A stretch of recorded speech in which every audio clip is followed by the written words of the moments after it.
Oke, selamat malam teman-teman. Kuliah ini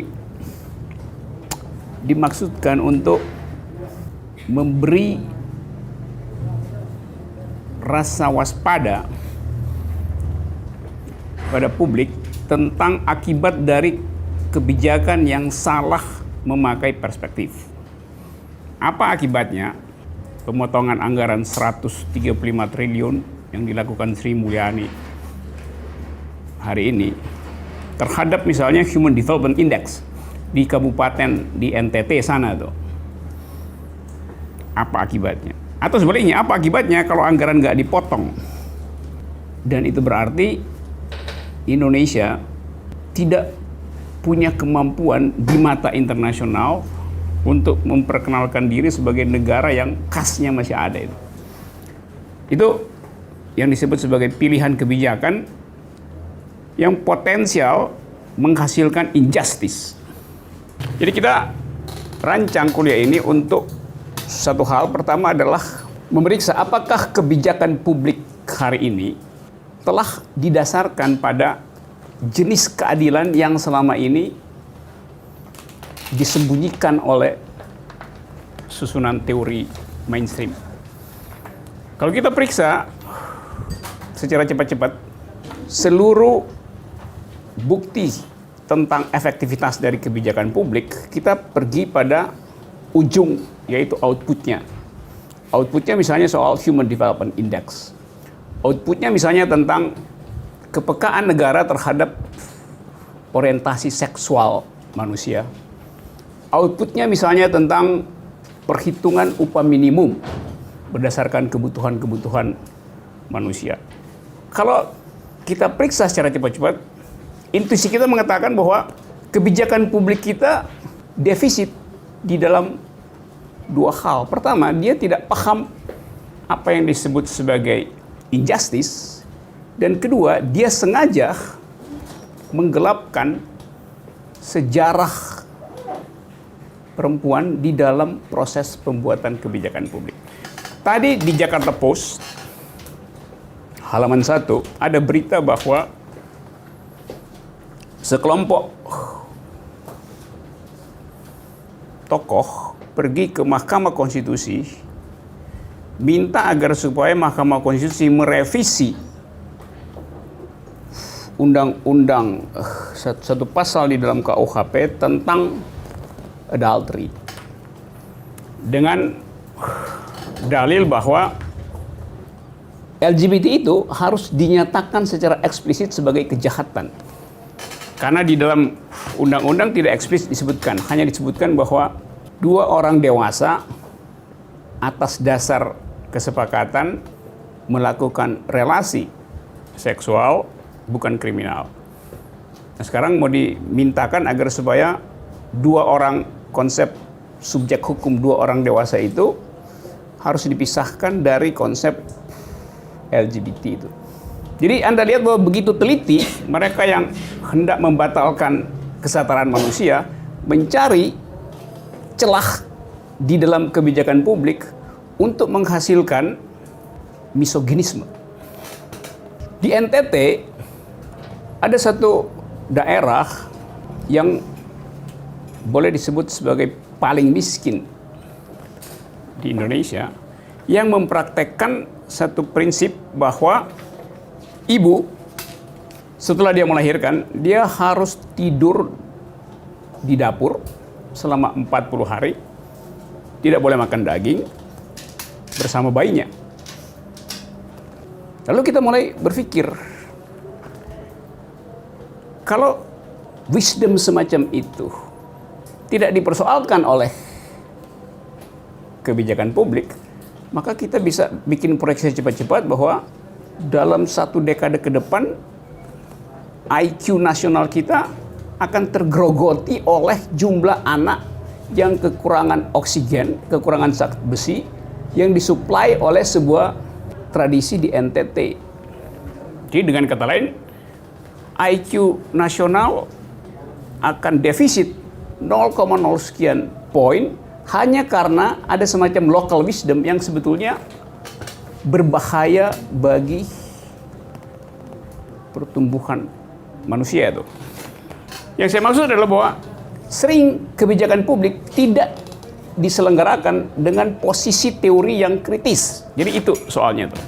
Sehingga injustice tumbuh dan kita baru bisa lihat akibatnya setelah 1-2 periode ke depan. Ilustrasi yang lain misalnya, kalau kita sebut injustice, kebijakan publik itu tidak bisa membedakan antara injustice pada laki-laki dan injustice pada perempuan. Kalau seorang laki-laki mengalami ketidakadilan, dia mungkin sekali hanya mengalami misfortune gitu. Tapi bagi perempuan, injustice itu bukan sekedar misfortune, tapi misery. Satu konsep yang tidak mungkin dipahami oleh laki-laki. Penderitaan pada laki-laki adalah penderitaan karena kekurangan hak. Penderitaan pada perempuan adalah kulminasi dari semua jenis penderitaan, termasuk penderitaan terhadap harapan akan masa depan itu. Jadi dari awal kita lihat bahwa distingsi antara ethics of right dan ethics of care tidak dimasukkan sebagai pertimbangan dalam pembuatan kebijakan publik. Jadi kebijakan publik selalu hanya bertumpu pada satu konsep di dalam teori keadilan, itu ethics of right. Jadi teori keadilan selalu bertumpu pada pada basis etika hak, transaksi hak, jumlah hak yang diperlukan, bukan pada ethics of care. Nah, saya mau cepat-cepat memperlihatkan beberapa posisi teori yang dominan dijadikan basis dari kebijakan publik. Jadi kita sebut ini public policy. Public policy itu ditentukan oleh teori yang dipakai seringkali tidak eksplisit, yang didasarkan pada prinsip-prinsip keadilan yang maskulin.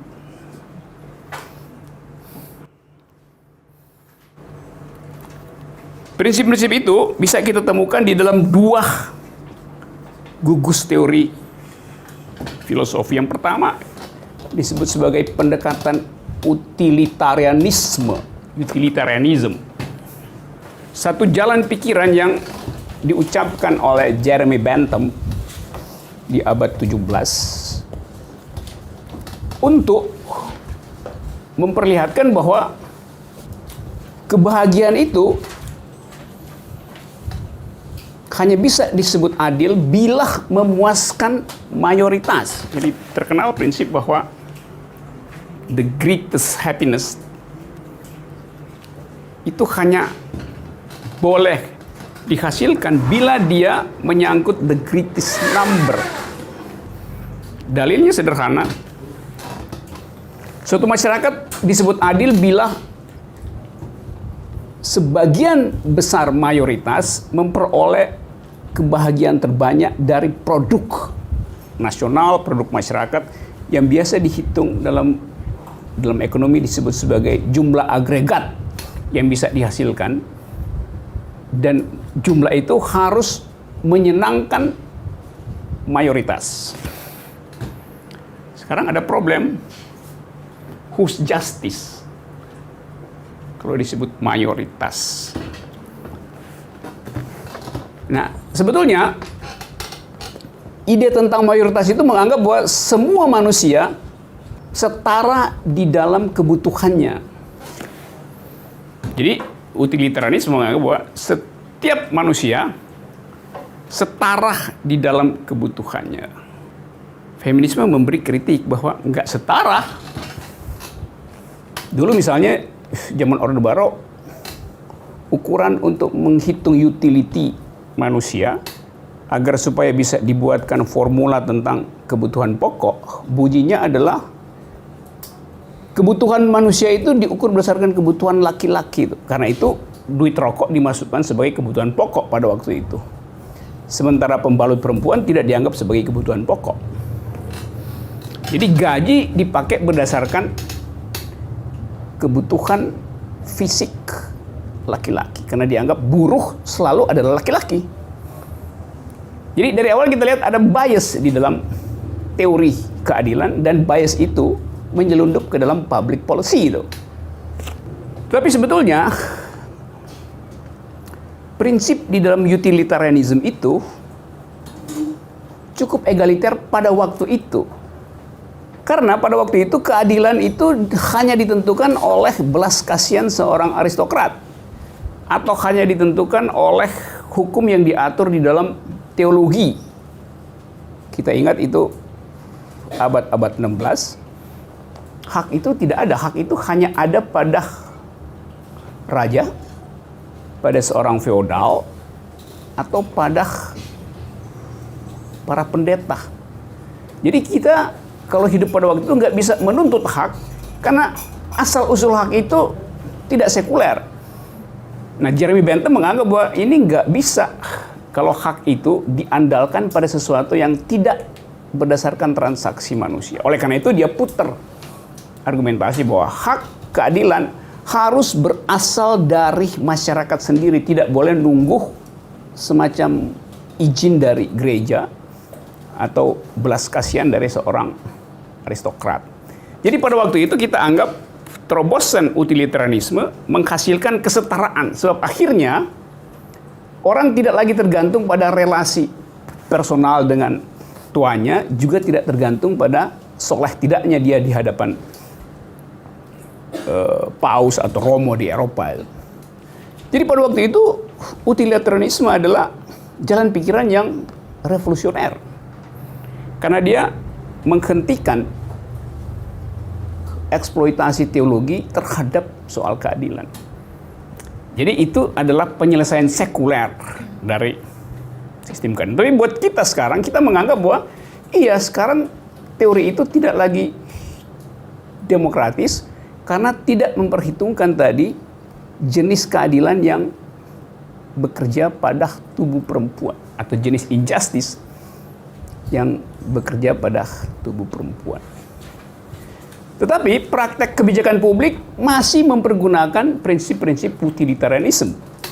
Dan prinsip itu yang dihasilkan setiap kali orang bikin APBN, APBD, segala macam itu.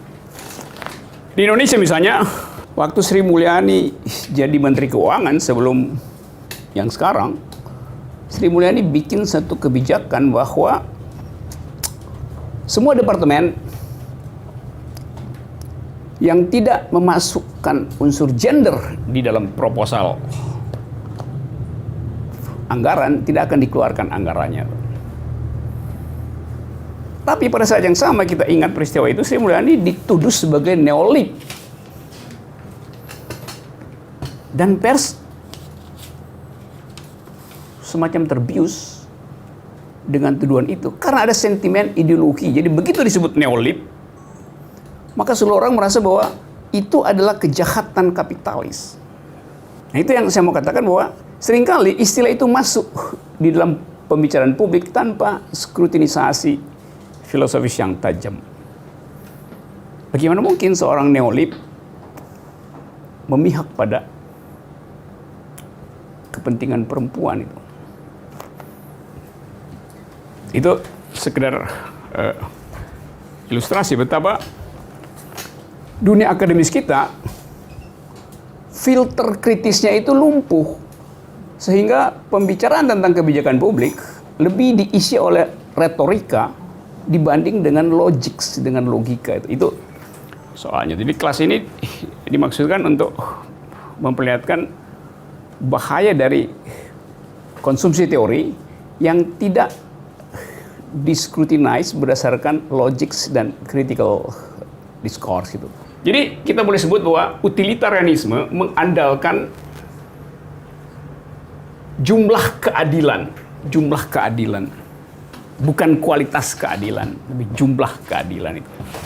Gugus teori yang kedua yang mendominasi pembuatan kebijakan publik dikenal di dalam konsep libertarianism. Tadi pada utilitarianisme, keadilan itu dihitung berdasarkan jumlah kebahagiaan terbanyak yang bisa dinikmati oleh suatu masyarakat. Pada libertarianisme, keadilan itu tidak dihitung atau tidak diandalkan pada konsep jumlah kebahagiaan terbanyak, tetapi pada hak setiap individu untuk menghasilkan kebahagiaan bagi dirinya sendiri. Kalau ini produk nasional, kalau ini ada dua jenis masyarakat. Ini masyarakat yang kaya, ini masyarakat yang miskin. Maka negara disebut adil bila jumlah produk itu menghasilkan kebahagiaan pada kelompok yang paling besar. Mungkin nggak 100%, tapi 80%. Jadi jumlah ini harus fit and proper dengan bagian masyarakat terbesar. Yang ini boleh dibagi ke ini.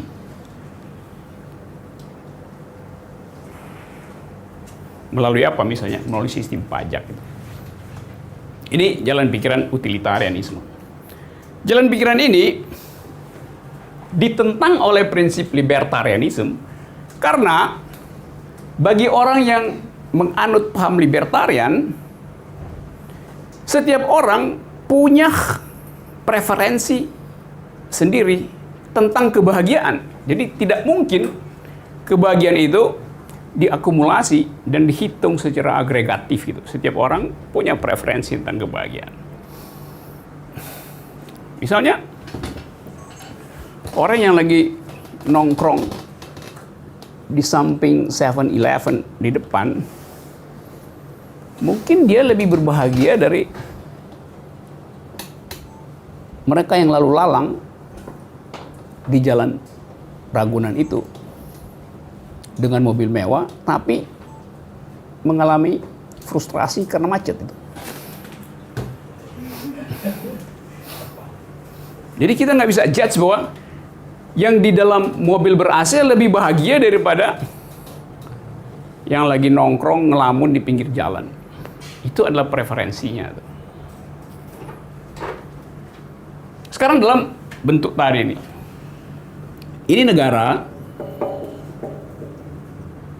ini orang kaya, ini yang miskin. Sorry, kaya mesti agak gede.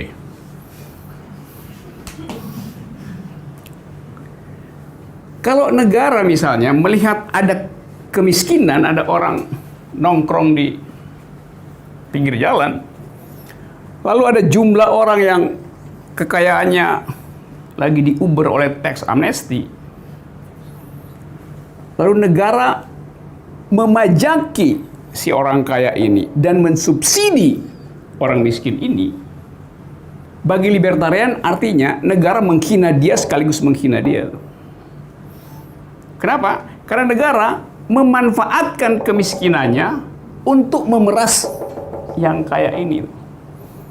Pada saat yang sama, negara hanya menjadikan dua orang ini sebagai alat, bukan subjek, bukan objek.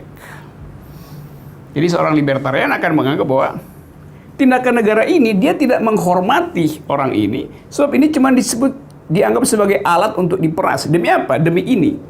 Jadi ini juga diperalat untuk memeras ini. Ini adalah alat untuk menyumbang itu. Bisa nangkap nggak logiknya? Ya? Jadi seorang libertarian akan anggap bahwa negara itu nggak boleh sok tahu tentang jenis kebahagiaan orang itu. Hal yang sama berlaku di dalam jenis kenikmatan seksual misalnya. Negara mengatur bahwa seks itu artinya seks antar laki-laki dan perempuan. Kalau seks itu terjadi di antara sesama jenis, negara menganggap itu bukan seks. Padahal negara nggak pernah mampu menikmati keindahan seksual di antara dua orang lesbian atau dua orang homoseksual. Karena negara cuma tahu satu etik, yaitu etik heterogen. Bahwa sensasi berciuman itu lebih nikmat di antara dua lidah yang sejenis misalnya negara nggak punya pengetahuan tentang itu. Tapi negara sudah tahu. Kira-kira begitu gambarannya. Jadi ada utilitarianism, ada libertarianism di dalam spektrum teori keadilan. Saya kasih yang intinya aja kan. Ada banyak teori tentang justice, tentang komunitarianism, egaliter. Tapi yang kira-kira bisa kita pakai malam ini supaya lebih ringkas untuk berdiskusi tentang akibat dari penggunaan teori yang keliru terhadap kebijakan publik. Sekedar untuk name dropping supaya kita sedikit punya sense sejarah. Ini biasa disebut sebagai gugus teori yang dihasilkan oleh para pengikut Jeremy Bentham. Ini gugus teori yang dihasilkan oleh cara berpikir Immanuel Kant. Nanti saya terangin sedikit ya. Dalam prinsip Immanuel Kant, manusia itu adalah subjek yang utuh. Jadi, dia harus dihormati, kita harus respect dia, termasuk kalau dia memilih untuk miskin, termasuk kalau dia memilih untuk dianggap outlaw itu. Karena kita hormati. Jadi kita nggak boleh taruh moral kita pada orang lain. Itu dasar pikiran dari Immanuel Kant itu. Jeremy Bentham ini orang yang konsisten di dalam teori dia menganggap bahwa setiap manusia harus menghasilkan utility bagi orang lain. Dan karena itu waktu Jeremy Bentham wafat, dia bikin legasi, surat warisan bahwa tubuhnya itu harus berguna bagi semua orang. Karena itu tubuhnya dia serahkan untuk dibongkar, diambil mana yang masih bagus, supaya ada utility bagi orang lain. Jadi isi organ-organ utamanya dikeluarin, lalu tubuhnya itu diawetkan dan dipajang. Kalau Anda ke Inggris, di University College, ya itu saya nggak tahu sekarang masih ada di situ. Di depan pintu masuk itu ada kaca kayak box telepon, di situ ditaruhlah jenazah Jeremy Bentham. Jadi dari tahun udah 200 tahun ditaruh di situ. Dan University College itu adalah semacam upaya Bentham untuk mempraktekkan teorinya, karena pada waktu itu universitas London University itu didominasi oleh orang kaya aja. Karena itu dia bikin universitas untuk menandingi itu, bahwa kaum yang tersingkir harus punya akses pada sekolah. Jadi Anda lihat pada waktu itu dia sangat revolusioner. Sekarang kita kasih kritik bahwa dia tidak, walaupun kritik ini anakronis, tapi para follower dari Bentham masih mempergunakan konsep itu, padahal konsep itu cacat di dalam soal apresiasi terhadap perbedaan konsumsi fisik maupun psikis dari masyarakat tadi. Orientasi seksual, jenis kebahagiaan, macam-macam itu. Oke ya, saya dapat 2 poin. Jadi kita bisa katakan bahwa feminisme adalah reaksi teoritis terhadap mainstream theory of justice. Nah, saya mesti terangkan lebih dahulu supaya kita nggak salah membayangkan bahwa seringkali juga istilah gender dan istilah feminisme itu tidak kompatibel.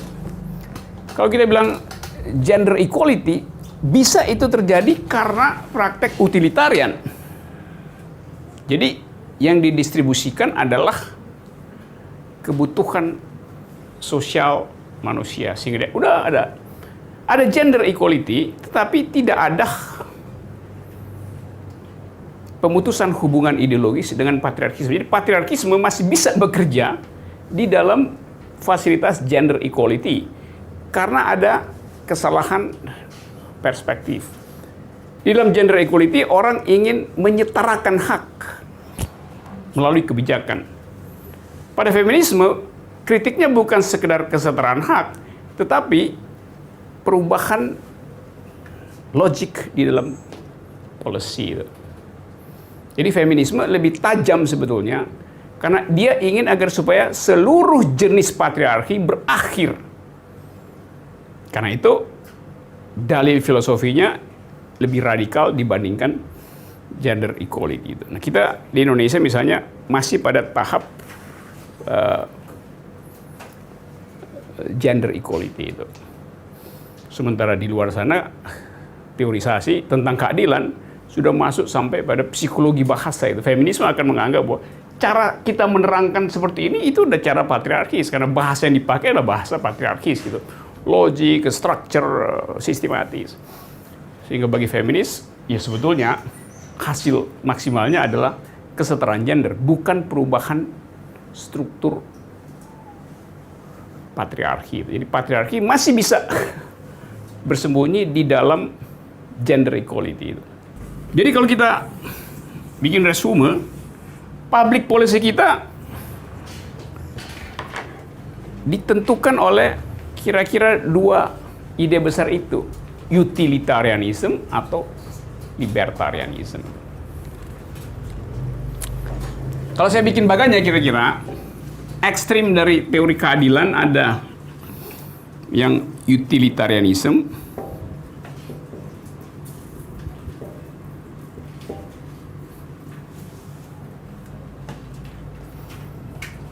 dan ada tadi libertarianism. Sekarang kita coba lihat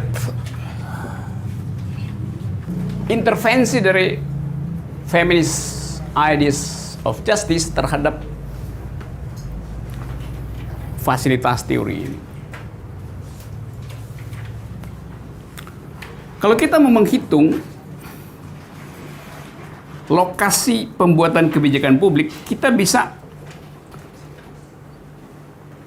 petakan kebijakan publik itu di dalam, kalau saya taruh ini bidang 1, ini bidang Cartesian 1, 2, 3, 4. Kita bisa hitung seberapa banyak utilitarian beroperasi di dalam wilayah rights dan seberapa banyak beroperasi dalam wilayah care atau ethics of care dan ethics of rights. Saya katakan tadi ethics of rights dasarnya adalah tuntutan terhadap sesuatu yang sudah tersedia gitu. Ethics of care adalah upaya untuk memperlihatkan bahwa injustice itu konkret, bukan sekedar perjuangan hak, tapi perjuangan perubahan sosial masyarakat. Nah, sebelum ke situ saya pergi pada pembedaan tentang mengapa teori keadilan gagal mendeteksi jenis ketidakadilan yang berbeda pada perempuan dan laki-laki.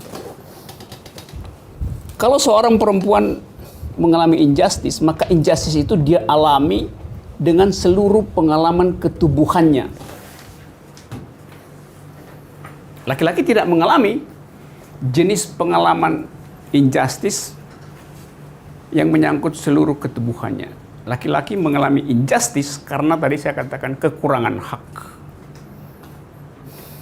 Jadi defisit pada hak adalah injustice. Tapi pada perempuan, injustice itu menyangkut eksistensi dirinya. Menyangkut seluruh eksistensi dirinya. Kalau misalnya harga daging itu mahal, bagi laki-laki menganggap ya udah tunggu aja harganya turun itu. Tapi bagi si perempuan, harga daging mahal itu sekaligus membuat dia cemas terhadap masa depan anaknya tuh, atau keluarganya secara keseluruhan tuh. Jadi bukan sekedar teori harga yang perlu diuji, dan itu hanya soal buka keran import masuk lagi. Tapi kecemasan si ibu, si perempuan melihat anaknya atau mengetahui anaknya akan kekurangan protein 1 tahun ke depan itu. Nah, pikiran itu tidak ada pada laki-laki.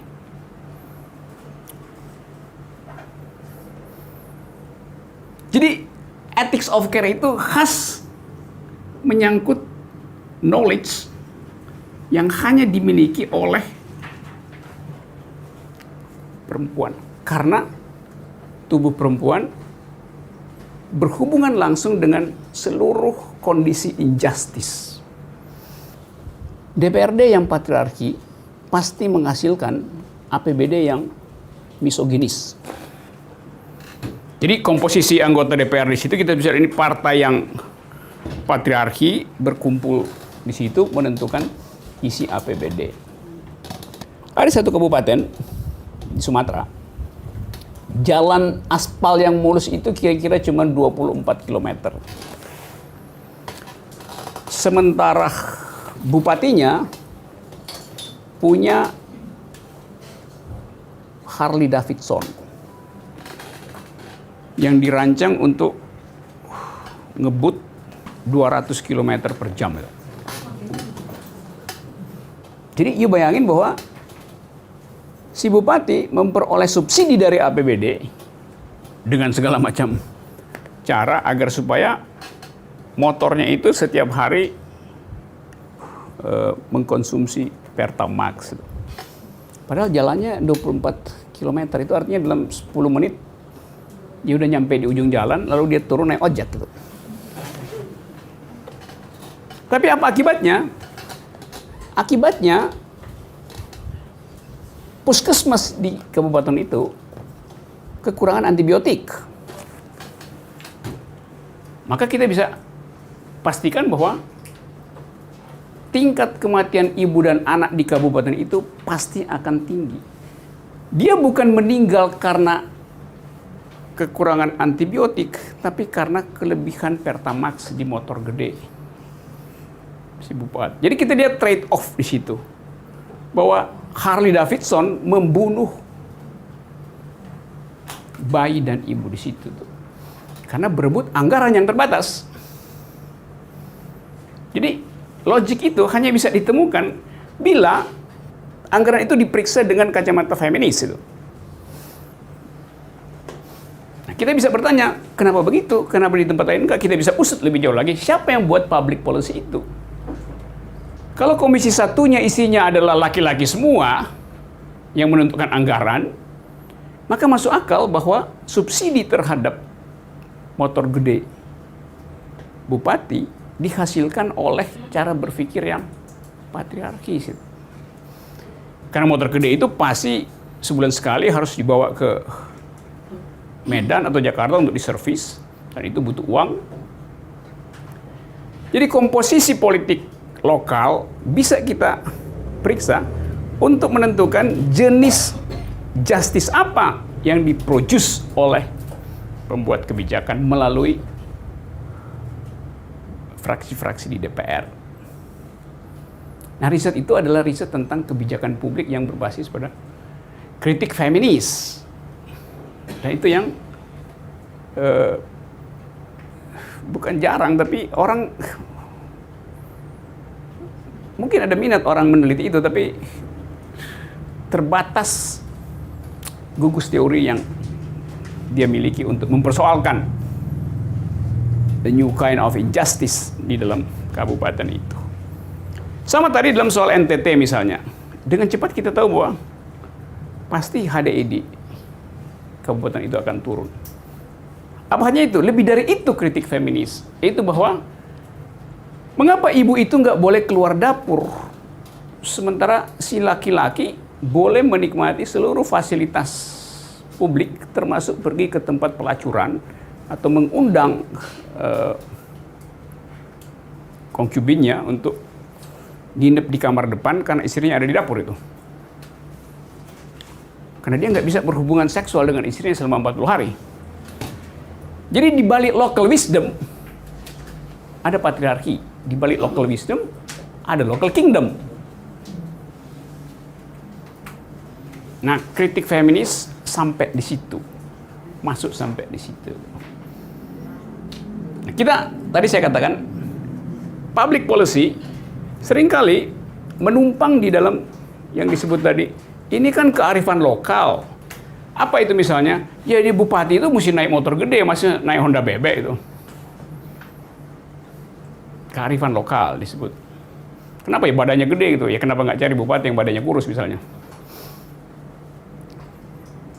Jadi Anda lihat bahwa nilai patriarki masuk di dalam kebijakan publik justru dengan perlindungan local wisdom. Yang sebetulnya adalah local crime. Karena trade off-nya adalah tidak tersedianya antibiotik di puskesmas itu. Mudah. Kita lihat solusi itu. Saya balik ke sini dulu ya. Coba kita sedikit analisis. Kalau misalnya kita mau bikin satu kebijakan publik. Teori yang ada di kita cuman utilitarianism dan libertarianism itu. Dan kita mesti memilih, kita mau menghasilkan rights lebih banyak atau menghasilkan care lebih banyak. Kalau di sini itu kebijakan di sini kita bisa lihat ini udah pasti kebijakan ala Donald Trump. Libertarian, ethics of right gitu. Hillary Clinton misalnya kebijakan di mana kira-kira Anda bisa taruh di situ. Anda bisa uji juga kebijakan Bupati Kutai Kartanegara di mana, kebijakan Presiden Jokowi di mana di dalam lokasi itu. Kebijakan Ibu Risma di mana, sehingga kita bisa tahu jangan-jangan sebetulnya yang kita eluk-elukkan itu palsu hanya karena modulasi media massa itu. Ya itu perempuan iya, tapi kita melihat kebijakannya apa? Jangan-jangan kebijakannya itu super patriarki itu. Itu pentingnya membaca kebijakan berbasis teorisasi. Jadi sensasi publik itu bisa menutup kritisisme kita untuk menilai di mana ada lokasi ketidakadilan. Saya kasih contoh ini pasti wilayah public policy dari Donald Trump. Di Indonesia Donald Trumpnya siapa? Anda tentuin aja siapa, bisa cari. Ahok ada di mana dalam pembuatan kebijakan itu? Ya tapi dia populis, iya tapi you mesti analisis. Akibat dari pseudo-populisme semacam itu misalnya. Ya kan dibikin taman segala macam, iya tapi kita mesti analisis apa taman itu betul-betul punya impact pada ethics of care. Ya anak-anak bisa bermain, oke, itu yang kita lihat secara kasat mata. Kita mesti uji apakah policy itu berbasis pada ethics of care, didasarkan pada sejenis utilitarianism, atau ada di situ. Nah versi yang kira-kira lebih manusiawi dari utilitarianism biasa disebut sebagai liberalism. Nah kita selalu salah atau mencampur aduk antara libertarian dan liberalisme. Kalau Anda ada di Amerika, Anda bilang I am liberal, artinya Anda kiri. Kalau Anda ada di Eropa, liberal artinya kanan itu. Liberal artinya pro partai konservatif bila ada di Eropa. Karena partai kiri ada partai buruh di Eropa. Tapi di Amerika, partai Republik itu adalah yang partai konservatif, yang anti pajak itu golongan libertarian, sementara Partai Demokrat itu golongan liberal. Nah, kata liberal ini yang masuk salah kaprah di kita dan menganggap liberal artinya konservatif. Ya iya di Eropa tapi bukan di Amerika. Tuh partai Hillary Clinton dan Obama itu adalah berideologi liberal, bukan libertarian. Karena masih ada unsur untuk memperhatikan social justice. Donald Trump nggak mau pengusaha itu dipajaki. Karena itu artinya tadi menghina usaha individual. Oke, saya balik ke sini dulu ya dengan pengertian ini. Jadi ini lebih sosialistis, itu lebih individualistis. Yang ini soal rights, yang sana soal care gitu. Justice bisa ada di sini, bisa ada di sini dengan argumen masing-masing. Anda ada di sini atau Anda ada di sini misalnya, Anda ada di sini tapi pacar Anda ada di sini tuh, berkelahi nggak kira-kira? Terkait dengan tadi bagaimana menempatkan teori feminis sebagai teori kritik atas ini gitu. Saya pikir juga tidak semata-mata teori feminis itu satu hal yang kemudian memang mempertajam. Tetapi misalnya kita ketika melihat relasi, kita juga tidak bisa melihat relasi ketergantungan itu hanya antara jenis kelamin begitu. Karena kemudian ketika kita memandang state kan bicaranya nggak di situ saja. Ada beragam relasi kuasa utara selatan dan segala macam yang itu dengan teori feminis itu semakin membuat layer-layernya jadi semakin tajam gitu kan untuk konteks perempuan. Kalau saya pernah membaca kalau misalnya satu hal tentang teori formalisasi gitu, rezim formalisasi misalnya di situ state atau bahkan lokal seolah nggak punya kuasa karena memang arusnya ke sana begitu. Di satu sisi beberapa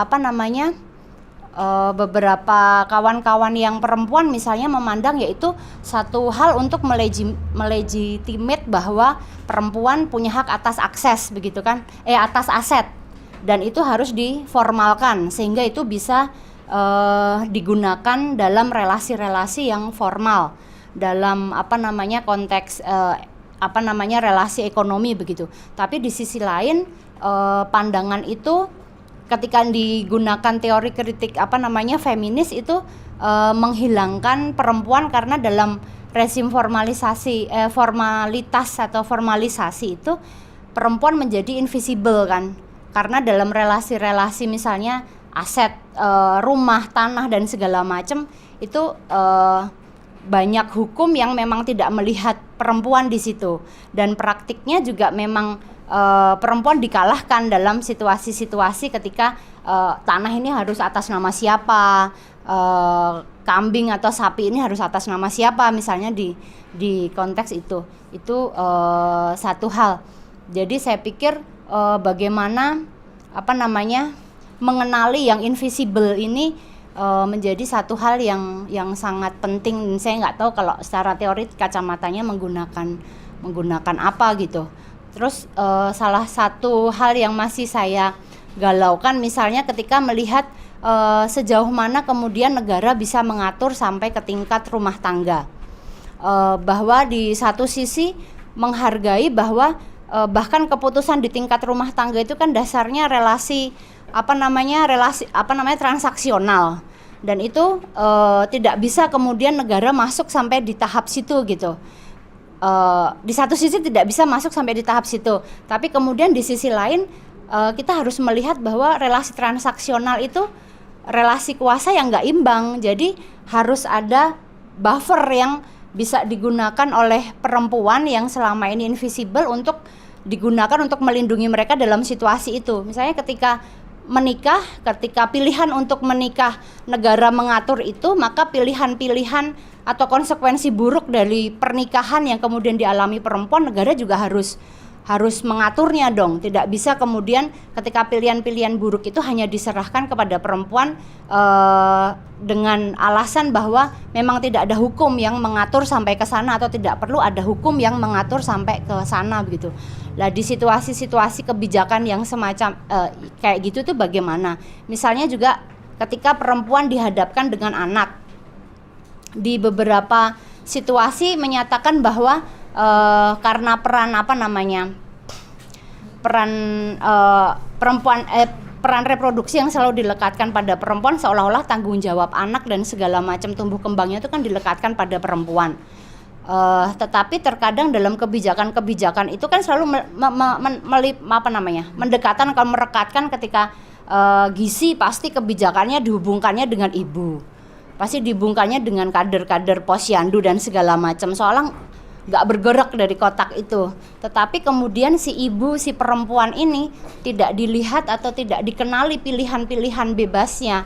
Apakah kemudian ketika demi kepentingan terbaik untuk anak, lalu kepentingan saya sebagai perempuan menjadi hilang di situ gitu. Itu kan jadi bagaimana terus menempatkan di di antara dua teori besar ini gitu. Itu aja sih. Kasih. Oke, saya bisa akali ini dengan cara lain. Misalnya ini saya kasih ini terlalu absolut ya. Misalnya jurnal perempuan lokasinya di mana di dalam peta itu misalnya. Ada unsur libertarian tadi, Anda benar ya, ada hak untuk menentukan orientasi seksual misalnya. Ada rights terhadap itu. Tapi care juga diperlukan. Jadi misalnya saya ambil risiko untuk mengatakan jurnal perempuan itu ada di sini nih, ada libertariannya, ada rights-nya, tapi ada equality-nya di sini, sehingga mungkin ini kita sebut jurnal perempuan, care-nya tinggi tuh.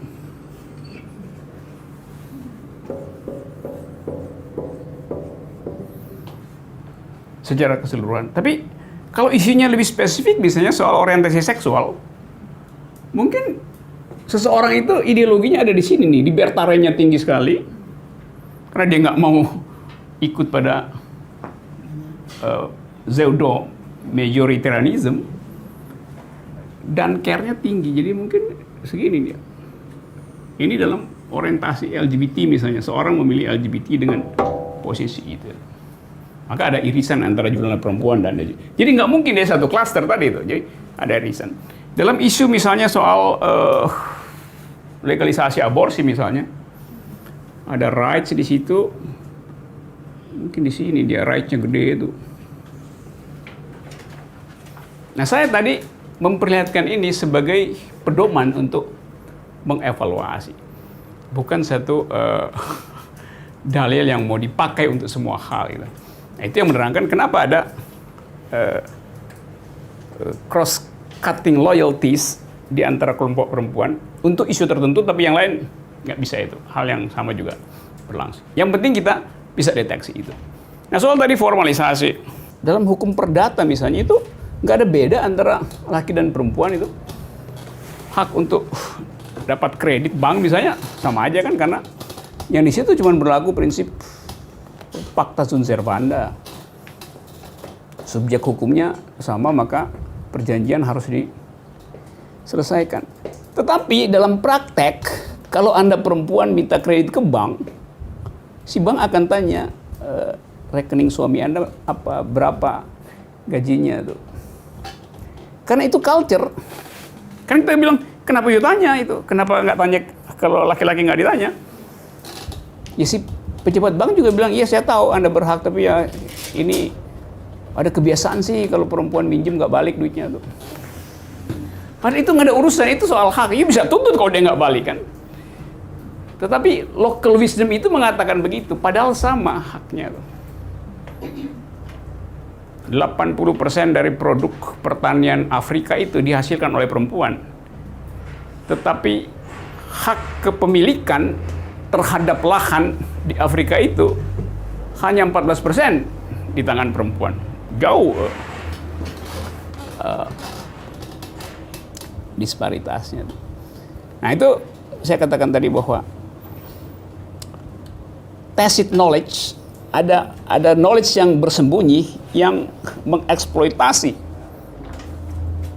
misoginism, bukan melalui hukum tapi melalui fasilitas-fasilitas culture tadi itu. Dan itu susah ditembus oleh policy karena dianggap ya udahlah itu kan bagian dari Indonesia, bagian dari kekayaan budaya. Padahal itu bagian dari kejahatan budaya sebetulnya di tingkat lokal itu. Jadi kira-kira itu sinopsisnya itu. Kita bisa bermain-main dengan bagan ini. Anda bisa bikin bagan yang lain, tapi saya bikin kalau ini saya sebut sumbu X, ini sumbu apa ini? Sumbu ideologi sebut aja nih. Ini sumbu politik. Politik yang berbasis pada right atau politik yang berbasis pada care. teori keadilan yang berbasis pada hak individu atau teori keadilan yang berbasis pada social justice. Jadi ini ekstrim, ini social justice. Saya kasih contoh lain ya supaya kita bisa pahami ini lebih bagus lagi. Obama punya Obamacare gitu. Obamacare itu pasti bukan di sini, pasti bukan di sini, pasti bukan di sini. Obamacare itu mengaktifkan wilayah ini untuk mencapai sebanyak mungkin orang yang memperoleh asuransi kesehatan. Jadi ini Obama di dalam kebijakan welfare health policy-nya. Presiden Jokowi punya BPJS itu. Dalam kalkulasi saya, segini tuh BPJS. Ini Jokowi, ini Obama. Lalu kita bertanya, lebih Pancasilais mana, Obama atau Jokowi itu? Dalam jaminan kesejahteraan sosial, dari segi policy itu.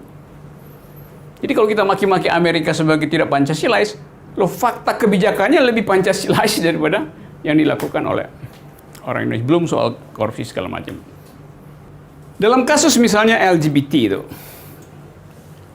kalau saya hetero, lokasi luang publik saya itu satu mall Plaza Senayan tuh.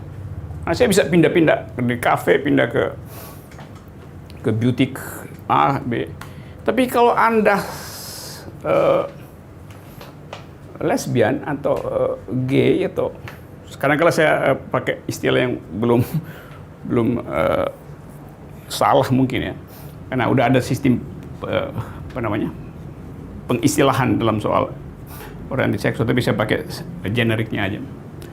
Kalau Anda LGBT, ruang publik Anda itu cuma 2 kali 2 meter, 4 meter persegi, yaitu di toilet. Cuman itu ruangan Anda. Sementara ruang saya lebih luas itu. Jadi bahkan yang 2 square meter itu, yang sebetulnya tempat intimasi, itu nggak dia miliki. Sementara kalau Anda hetero, Anda punya intimasi seluas mall itu tuh. Nah, public policy nggak memperhatikan itu.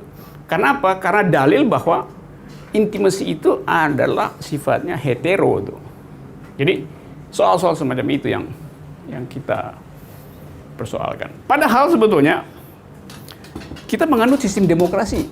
Demokrasi itu intinya adalah melindungi semua jenis pengalaman warga negara.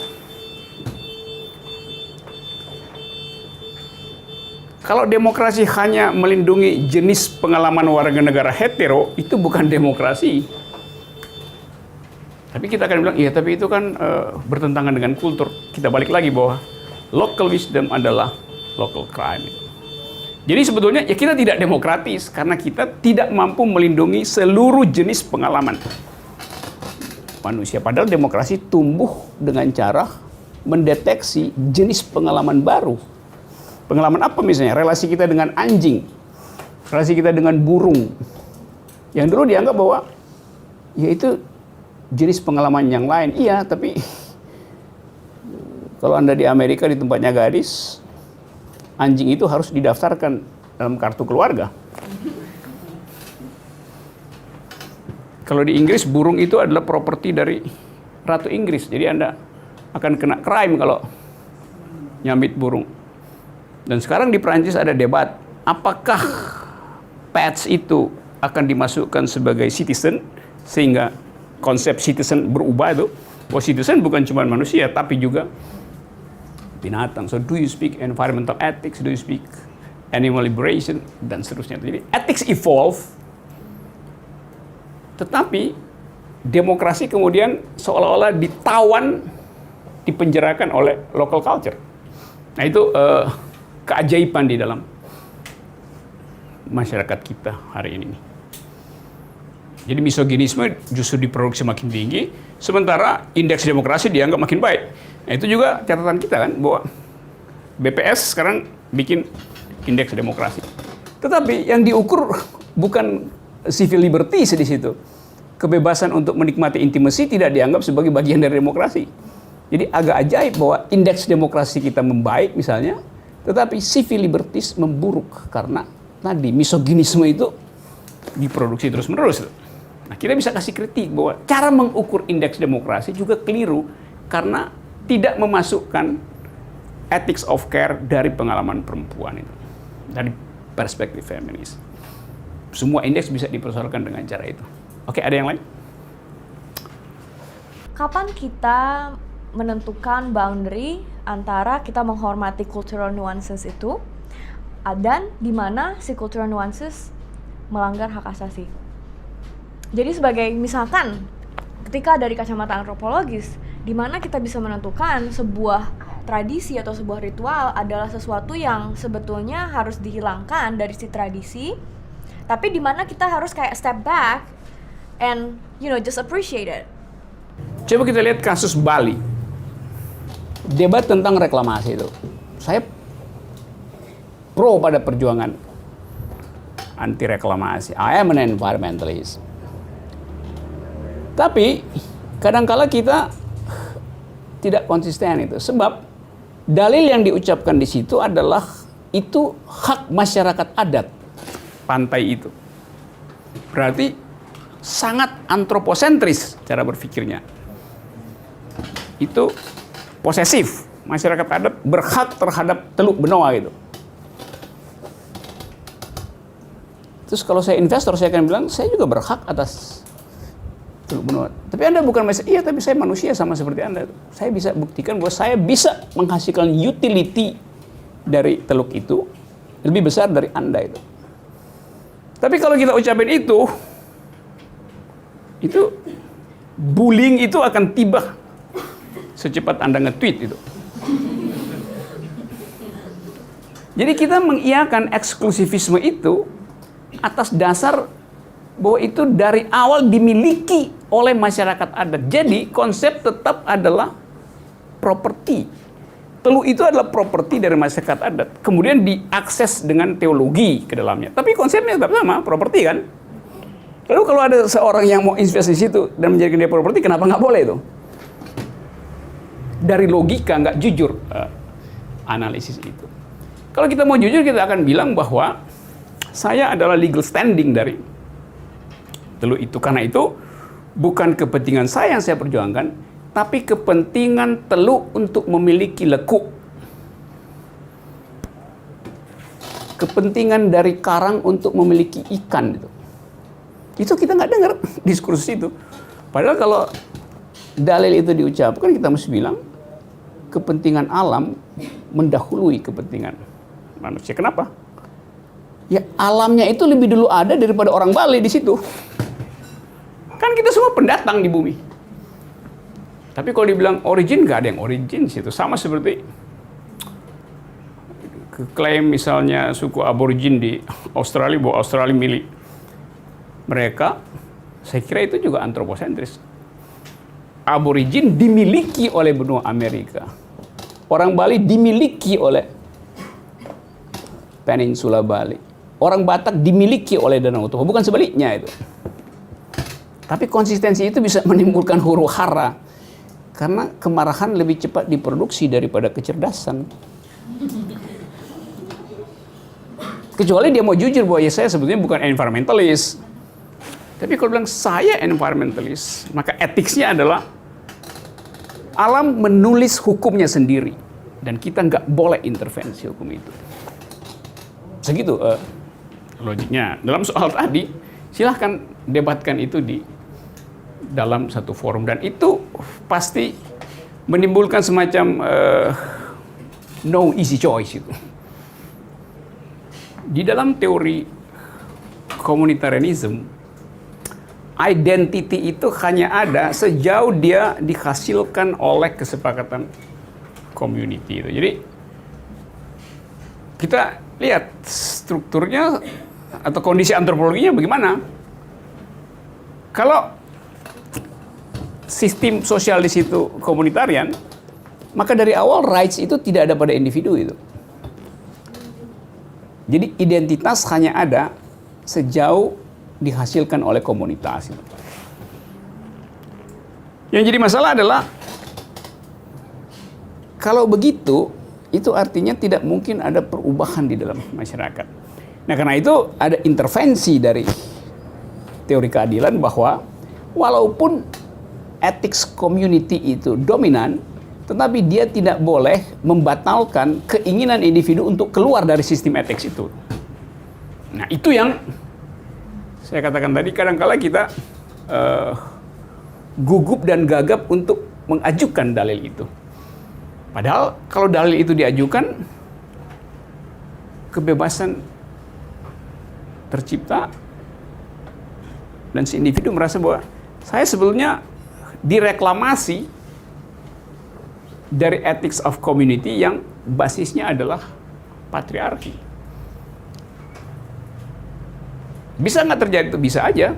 Kalau misalnya bupatinya atau tokohnya di situ habis ikut mata kuliah di sini dan dia merasa bahwa saya mau bikin perubahan dan mengambil risiko dengan itu.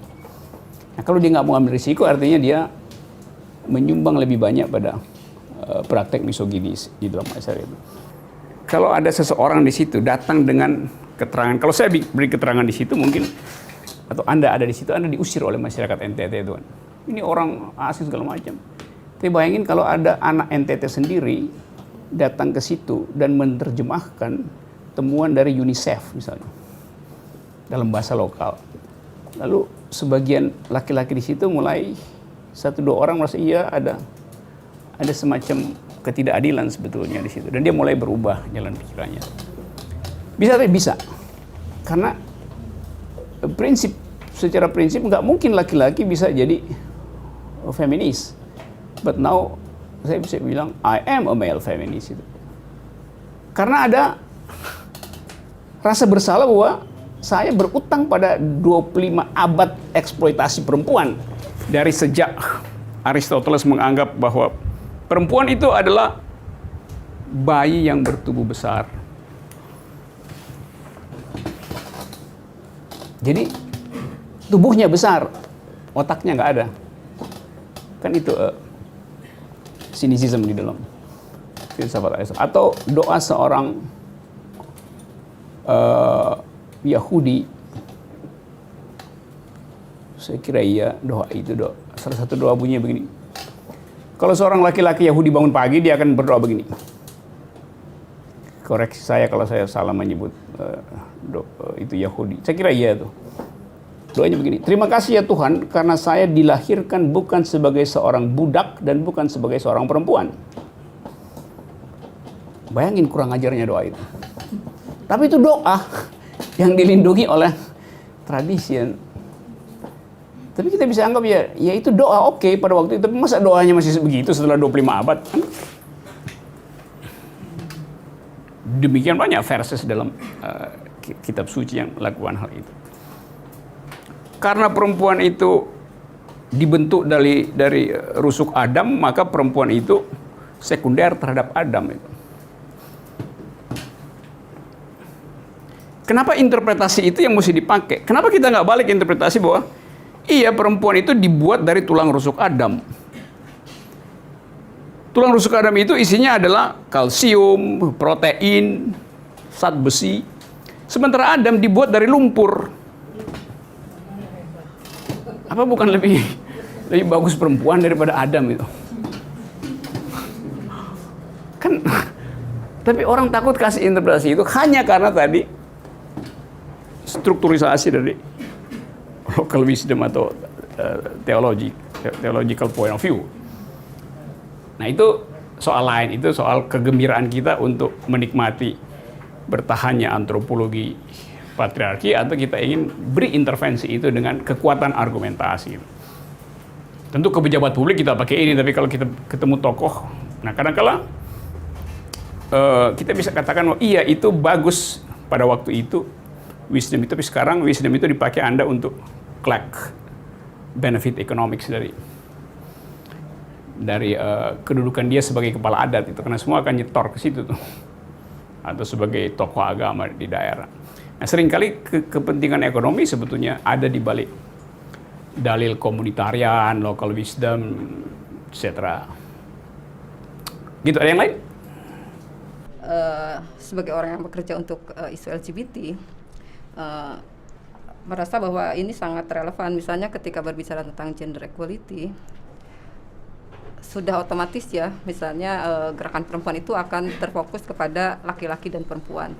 Lupa bahwa ketika berbicara tentang keadilan gender itu juga lapisannya cukup banyak, termasuk kepada kelompok-kelompok dengan gender yang di luar laki-laki dan perempuan.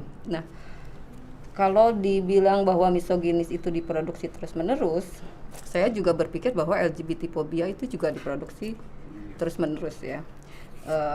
Dengan konteks yang berbeda. Misalnya kemarin tadi sore saya membaca survei yang Jakarta Post tentang benci mana sih kalian ini, lebih kepada komunis, terus kepada LGBT, satunya lagi saya lupa apa, dan semua orang sepakat mengatakan LGBT.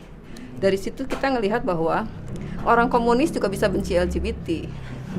Orang yang beda, yang kelompok-kelompok dengan agama, kelompok keyakinan yang agamanya terpinggirkan juga bisa benci LGBT. Dan itu terbukti misalnya yang pada masa Januari-Maret ya, ketika Ahmadiyah ataupun juga kelompok-kelompok penghayat mengalami diskriminasi, NU itu sangat berpihak kepada kelompok tersebut untuk tidak mengalami diskriminasi. Tapi ketika LGBT, seluruh kelompok agama itu lalu menolak LGBT. Nah, itu menunjukkan bahwa LGBT fobia juga diproduksi terus-menerus dalam bentuk kebencian. Nah, saya berpikir sebetulnya ingin lebih tahu banyak tentang langkah-langkahnya. Kalau kita ngelihat di teori ethic care dan right tadi, sebetulnya betul sekali ya, LGBT itu lebih banyak ke care, bahwa perasaan individu terkait dengan seksualitasnya itu sangat subjektif. Itu yang dihilangkan oleh negara, selalu menggunakan kotak yang sama tentang dengan kerangka undang-undang perkawinan yang jelas-jelas heteroseksual. Nah, sebetulnya kalau misal, tapi kita juga butuh right, karena misalnya kayak sekarang MK ya, yang kelompok Alia itu upaya-upaya untuk mengkriminalkan LGBT kan sekarang mulai muncul.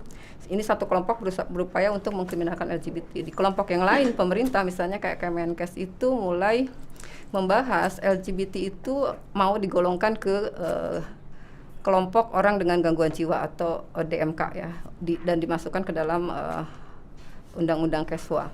Jadi kita menunjukkan di LGBT mau dimasukkan ke jadi orang gila, mau dikriminalkan. Terus sempat juga berpikir, wah nanti penjara orang penuhnya sama LGBT, jadi punya dunia sendiri.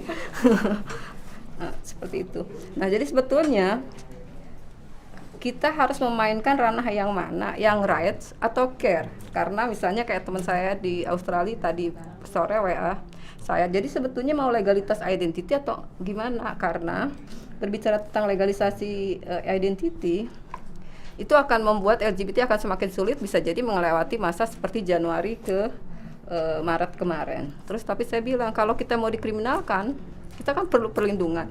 Berarti sebetulnya tetap aja kita harus menuntut legalisasi identity dalam bentuk perlindungan. Nah, jadi sebetulnya bagi langkah-langkah seperti apa sih sebetulnya kalau kita mau memperjuangkan LGBT untuk mendapatkan perlindungan, dikaitkan dengan right and care-nya tadi. Kalau dua orang manusia membuat relasi seksual heterogen, etiknya itu standar, yaitu disuplai oleh teologi, disuplai oleh hukum itu. Tapi bayangin bahwa gini.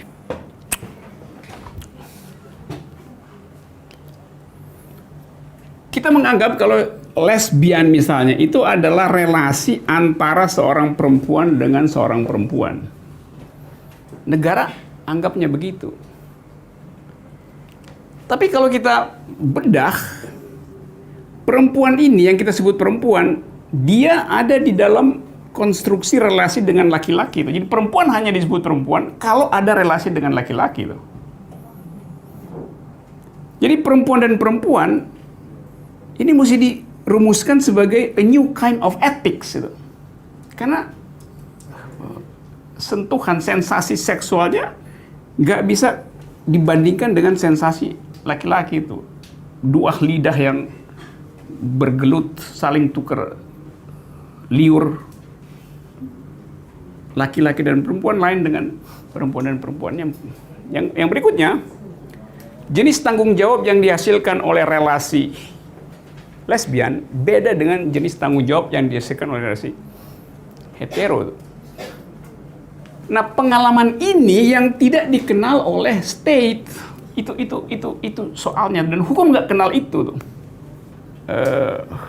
Sulitnya di situ. Jadi sensasi LGBT itu dianggap sebagai outlaw hanya karena dia nggak kenal jenis etika itu, etika kesetaraan pada situasi yang amat otentik, yaitu relasi dua perempuan. Kalau relasi seksual laki perempuan, standarnya adalah ada obsesi pada reproduksi, obsesi pada keluarga, obsesi pada kehamilan, obsesi pada anak masa depan. Tapi kalau dua homo, dia nggak punya obsesi itu. Jadi lebih jujur sebetulnya relasinya, karena dia tidak diganggu oleh imajinasi tentang masa depan yang digambarkan oleh masyarakat heterogen itu. Kan lebih jujur sebetulnya. Kalau ini kan saling, kalau saya berelasi dengan perempuan, sebetulnya diam-diam saya ingin agar supaya kalau you nggak bisa hamil, maka kualitas cinta harus diturunkan. Makin lama diturunkan agar supaya bubar. Buat kita bisa terangin secara maksimal argumennya tadi bahwa konsep keluarga itu bukan sekedar konsep konvensional. Keluarga itu bisa dalam bentuk teknologi itu. Tapi mencicil argumen itu bukan sekedar memerlukan kecerdasan teoritik, tapi siksak politik gitu. Itu apa namanya, lobby, dan di dunia kan kelengkapan teorisasi feminis tentang LGBT itu sempurna. Tetapi lobby untuk memaksimalkan implikasi dari pengetahuan itu sering ragu-ragu dilakukan oleh politisi itu, karena kalkulasi pragmatik itu. Dari segi teori ya, yang kita pelajari mungkin bahkan surplus pengetahuan tentang apa sih konsep keluarga abad 22 itu. Separuh dari konsep keluarga itu adalah isinya teknologi induced family, bahwa resepsionis di Jepang sekarang adalah robot. Jadi kan yang kita bicarakan tadi adalah kalau dalam teori keadilan kan distributive paradigm, ya. Jadi distributive paradigm ini dalam teori keadilan, apakah distribusinya adil secara material gitu ya, income-nya, lalu resource-nya. Menurut kaum liberal itu harus adil gitu kan, semuanya harus adil. Lalu terus kemudian kalau tadi Rocky mengatakan Walser, ternyata yang disebut adil itu bukan hanya income-nya, bukan hanya material goods-nya, tetapi social justice-nya gitu. Lalu Rocky mengatakan ini antara pilihan rights dan care. Yang sampai situ benar. Tetapi kemudian dalam teori feminisme, dalam teori keadilan ada Iris Marion Young. Nah, ini mungkin di sini bisa membantu teman-teman yang bergerak di LGBT atau di feminisme, karena Iris Marion Young mengklasifikasikan ada 5 hal. Jadi bukan hanya distribusi yang adil yang material goods atau yang social justice, tetapi 5 hal. Kalau ada eksploitasi, kalau ada marginalisasi, kalau ada dominasi budaya, kalau ada violence, ya, itu dia sebut sebagai persoalan keadilan. Nah, jadi feminisme bergerak di dalam ranah teori keadilan Iris Marion Young.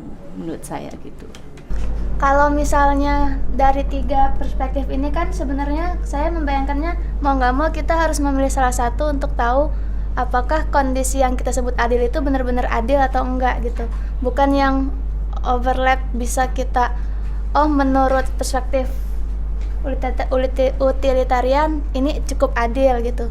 Yang paling tajam kan tetap yang saya tangkap yang feminismenya gitu, bisa lebih tajam melihat mana yang lebih adil gitu. Jadi ketika suatu kondisi dianggap adil oleh perspektif feminis, artinya kita mencapai keadilan yang benar-benar adil gitu.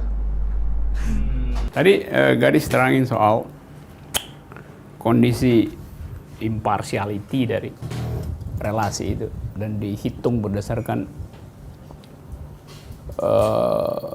skema deprivasi, mulai dari rasa sakit sampai rasa tidak berharga.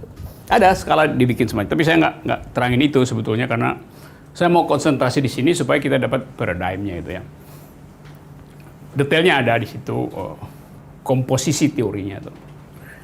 Tapi perkaranya adalah bahwa setiap kali kita breakdown dalam bentuk policy dengan membuat ukuran bahwa mesti diukur dengan misalnya 5 kategori dari Iris Marion Young atau psikologi Carol Gilligan.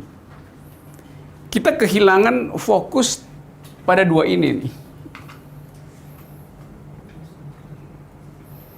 Nah, saya berpikir bahwa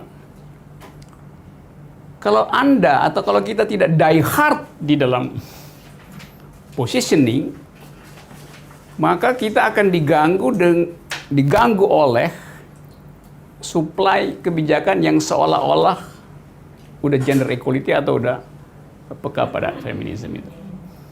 Nah, sebagai contoh misalnya, seluruh keterangan Iris Marion Young bisa diadopsi melalui kebijakan Menteri Perempuan dan Anak misalnya.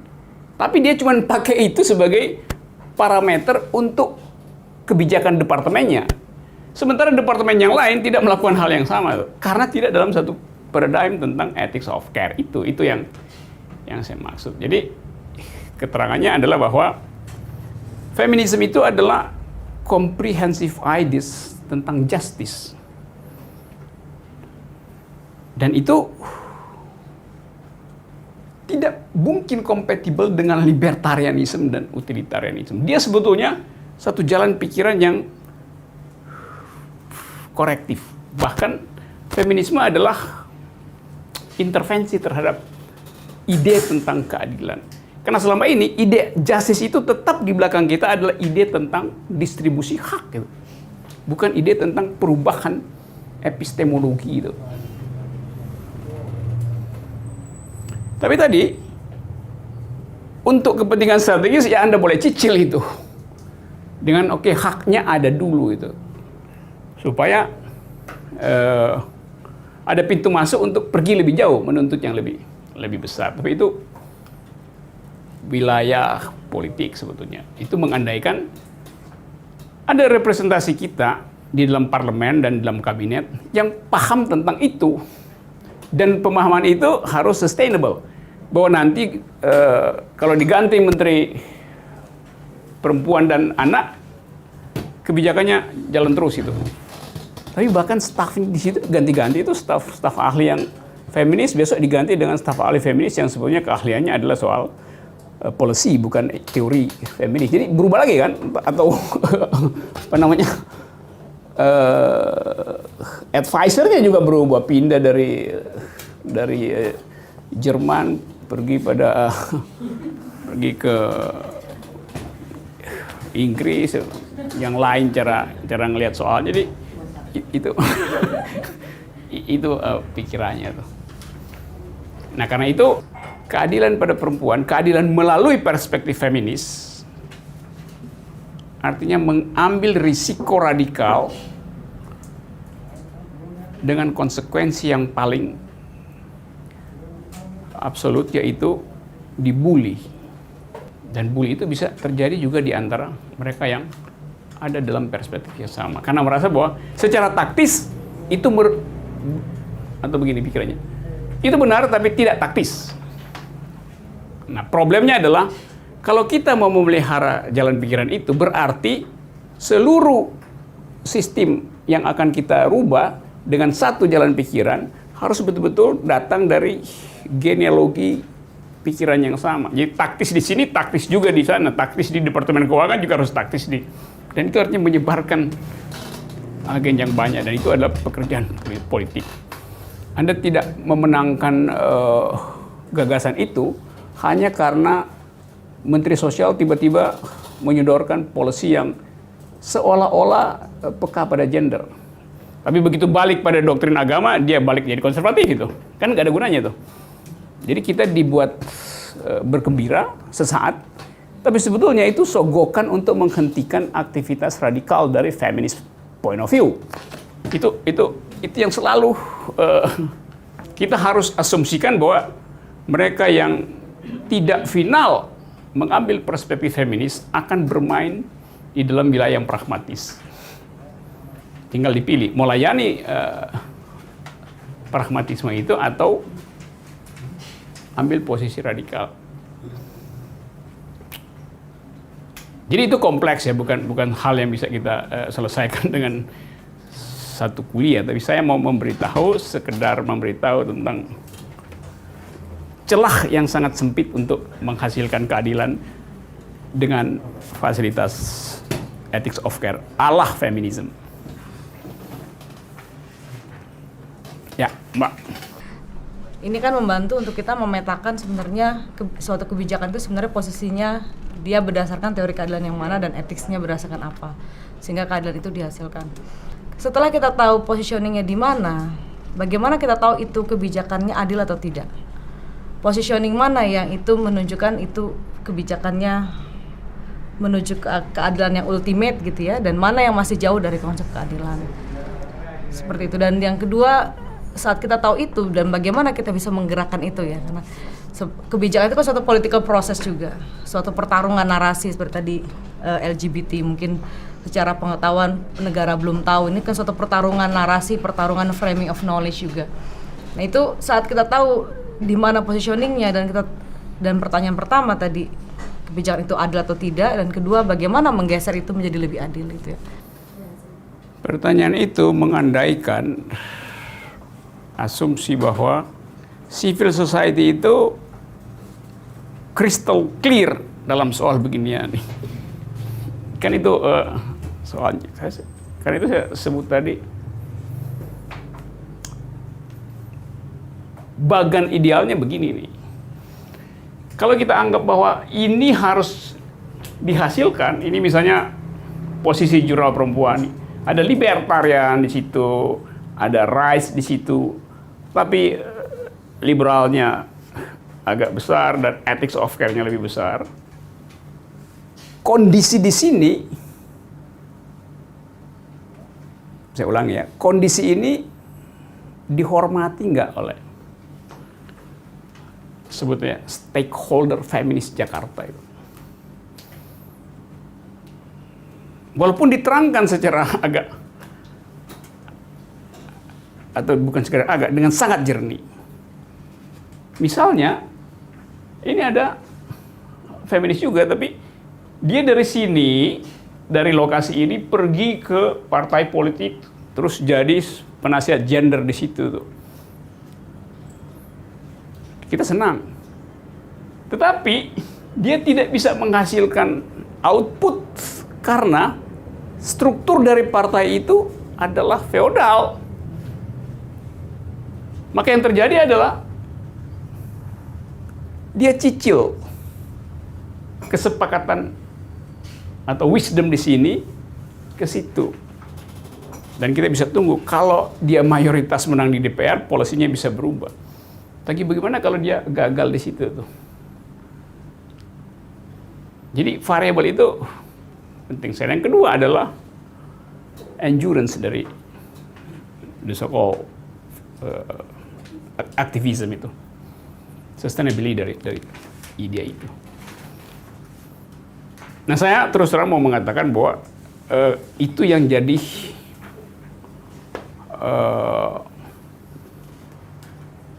window of vulnerability dari gerakan perempuan di sini. Lain kalau status dari penjaga wilayah ini adalah akademisi. Dia nggak punya interest lain selain memaksimalkan argumentasi agar supaya ini terus dirawat dalam suhu teoritis itu. Tapi begitu dia pindah dari suhu teoritis ke suhu policy, mulai terjadi hal yang tadi. Ilustrasi cepat-cepat misalnya begini. Ini gini ya, ini bayangkan kita di sini ada di lokasi ini, besok 20% dari kita pergi ke partai politik. Oke, bagus sebetulnya karena kita ekspor pikiran melalui fasilitas publik yang namanya partai politik. Diam-diam kita ingin agar supaya 20 orang itu sebetulnya alumni dari kafe membentuk kaukus perempuan di parlemen itu.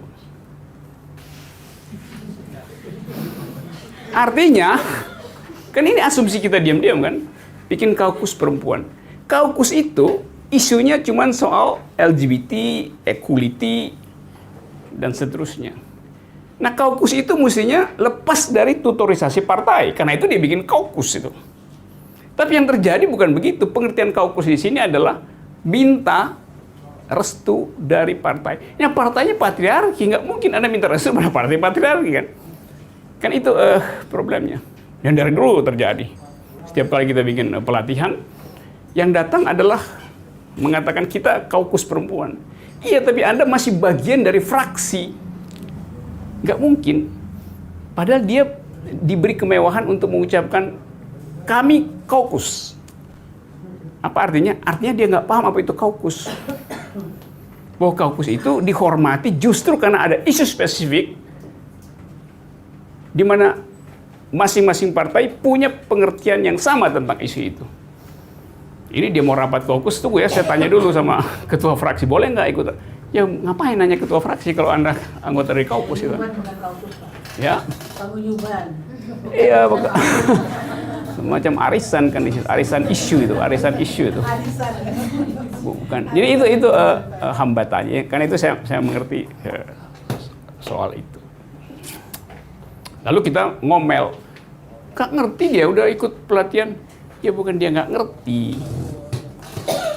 Dari awal sebetulnya kita nggak disiplin di dalam menegakkan panji feminisme. Tapi itu soal yang ya ada di semua kelompok. Tapi tentu kita nggak pesimis. Begitu tahu bahwa oke, nggak ada soal, yang penting ada akses ke situ untuk ya bikin seminar pakai banner feminis, paling nggak diganggu. Tapi begitu Menteri Menko-nya diganti oleh tokoh dari partai yang patriarki, nggak bakal lagi istilah feminis diizinkan muncul di forum seminar tuh. Setiap kali kita periksa misalnya di tempatnya Menteri Perempuan, siapa sekarang staf ahlinya tuh? Ya tergantung interest si Menteri Perempuan.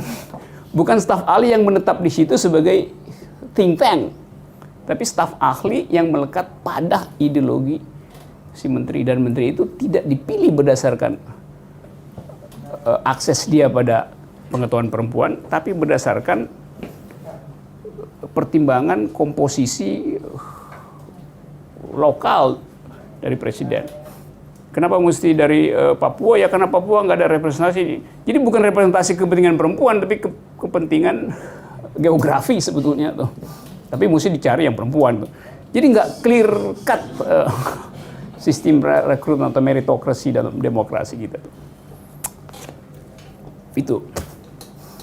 Terus, udah yang penting dikasih kesempatan 2 tahun tuh nanti di reshuffle ganti lagi dari daerah lain gitu. Jadi kebijakan itu tidak menghasilkan sustainability dari radical ideas of feminism. Gitu kira-kira problemnya. Itu problem real ya, bukan problem teoritik gitu.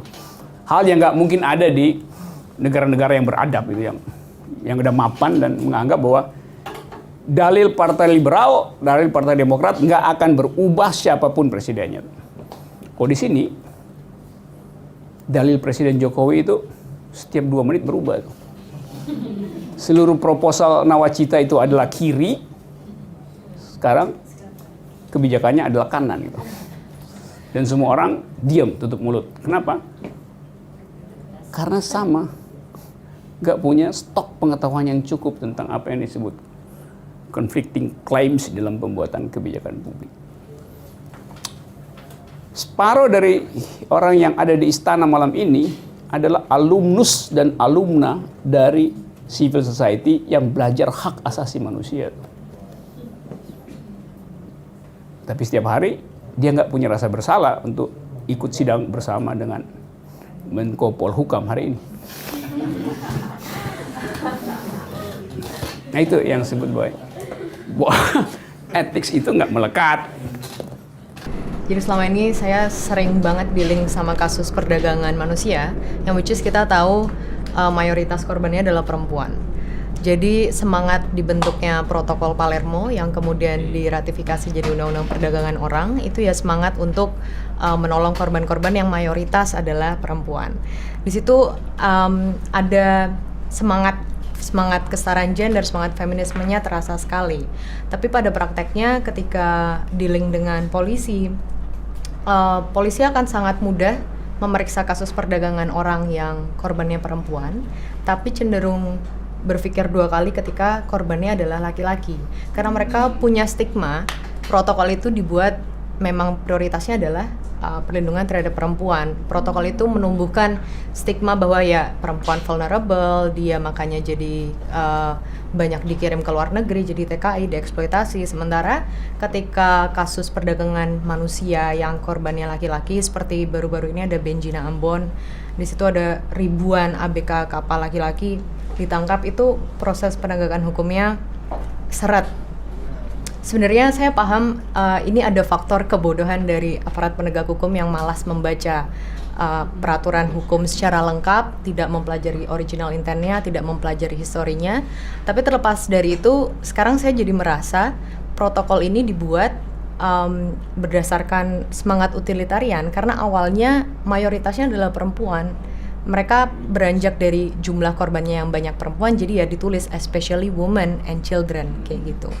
Jadi ada pertanyaannya, jadi bagaimana kita menempatkan feminisme supaya mencapai comprehensive justice yang tadi Bapak bilang, karena rasanya sekarang jadi nggak komprehensif.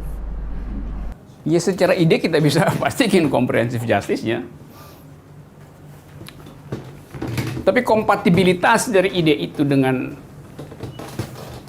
tadi saya sebutin, selama politik itu transaksional, maka garis ideologi nggak bisa kita baca pada presiden. Kan reshuffle mestinya mereshuffle sesuatu yang tidak sejalan dengan garis ideologi itu. Ini reshuffle justru menghadirkan potensi ideologi yang berseberangan. Bagaimana mungkin Jokowi mereshuffle lalu masukkan Golkar di situ? Loh itu namanya sleeping with the enemy. Tapi kepentingannya apa ya? Kepentingannya ada orgasme palsu dalam politik, yaitu dukungan legitimasi di parlemen itu. Kan itu perkaranya itu. Jadi kita buat mempersoalkan maksimalisasi dari keterlibatan perempuan, juga kita sekaligus melihat secara komprehensif perilaku rejim, perilaku politik rejim. Jadi kritik kita terakhir sebetulnya, atau kritik forum ini terakhir adalah feminisme itu komprehensif di dalam doktrinnya, tertib di dalam idenya,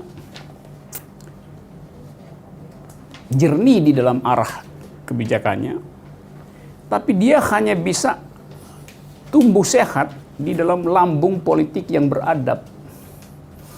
Itu aja kumulasi akhirnya tuh. Yang Anda lakukan misalnya tibanya di mana? Kalau kita bikin evaluasi terhadap trafficking, itu jangan-jangan jatuhnya itu ke Menko Polhukam.